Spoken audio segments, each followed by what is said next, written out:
আমাদের ইয়েতে আছে কুলি 4-5-6 যা 19-20 সাবেক কাউন্সিলর বিএনপি ফরওয়ার্ড। ওনার ফিজিক্যালের অবস্থা কি এবং হলো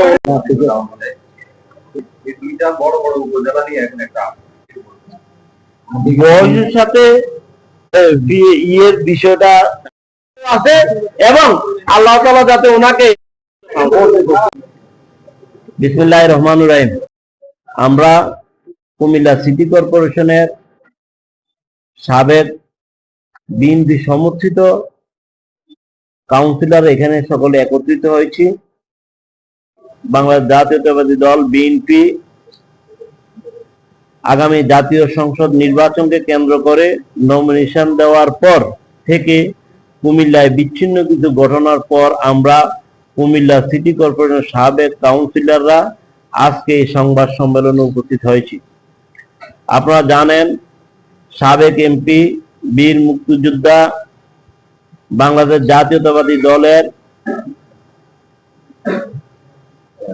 চেয়ারপারসনের উপদেষ্টা আলহাজ মোরলক চৌধুরী শহীদ প্রেসিডেন্ট জিয়াউর রহমানের আদর্শের সৈনিক এবং দেশনেত্রী বেগম খালেদা জিয়া ও তরুণের অহংকার তারেক রহমানের আস্থাভাজন।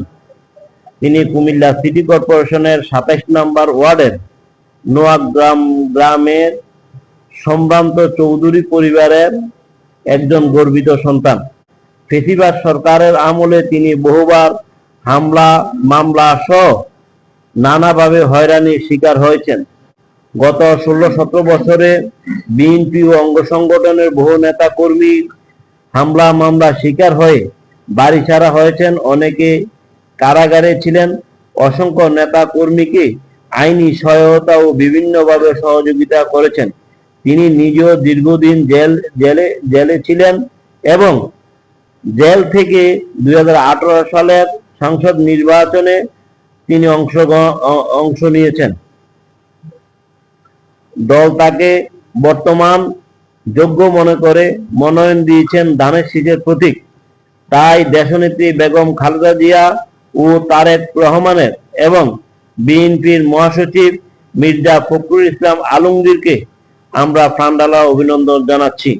পাশাপাশি শুভেচ্ছা জানাচ্ছি আমাদের কুমিল্লা 6 নির্বাচনী এরিয়ায় যিনি নির্বাচনের প্রতিদ্বন্দ্বিতা করবেন জাতীয়তাবাদী দল থেকে জনাব আলহাজ মোরলক চৌধুরী সাহেবকে অভিনন্দন জানাচ্ছি। দলের সিদ্ধান্তকে স্বাগত জানাই এবং মোরলক চৌধুরীর প্রতি পূর্ণ সমর্থন জানাই আমরা সকল কুমিল্লা সিটি কর্পোরেশনের সকল কাউন্সিলররা।